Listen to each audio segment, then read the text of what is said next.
Think & Go, c'est une start-up de 5 ans d'existence, 30 personnes actuellement, plus d'1 million d'euros de chiffre d'affaires et on est spécialisé sur les parcours clients et essentiellement là où il y a des écrans et notre innovation majeure, c'est les écrans connectés. Alors, les écrans connectés, pour nous, c'est la prochaine génération d'écrans. Vous avez les écrans, ils n'ont pas évolué depuis 30 ans, ils sont un peu plus de meilleure qualité, plus grands écrans, mais ils ne permettent jamais l'engagement du consommateur. C'est très difficile finalement de voir une pub sur un écran et de ne pas pouvoir récupérer l'information de cette pub, si ça nous intéresse.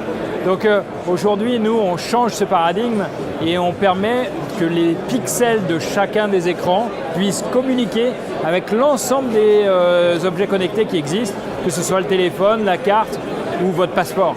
Les transactions que l'on peut utiliser à travers les objets connectés et l'écran vont jusqu'au paiement.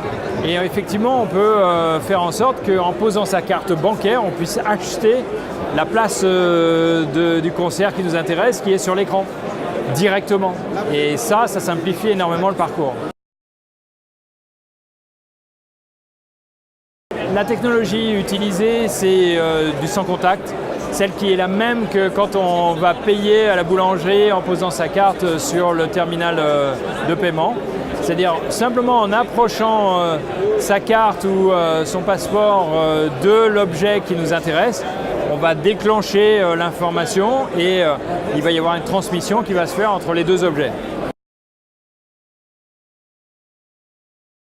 Sur la sécurité des paiements en particulier, on utilise les mêmes normes classiques du sans contact, que ce soit avec un terminal bancaire ou directement à l'écran, ce sont les mêmes technologies. Les limitations sont les mêmes, on reste sur 20 € en France, 100 $ en Australie ou 30 pounds en Angleterre. Et dès qu'on veut aller plus loin, parce qu'on veut acheter un billet d'avion à moins 50% directement sur l'écran, eh bien on va verser des arts, c'est-à-dire qu'on va payer 10 € ou 20 € directement sur l'écran. Et au moment où on va récupérer l'information, le billet ou autre, soit dans la boutique, soit sur Internet, on va remettre son même numéro de carte bancaire et on va consolider le fait qu'il a déjà payé 10 € ou 20 € sur l'écran et donc il y aura 10 € ou 20 € de moins à payer sur la transaction finale.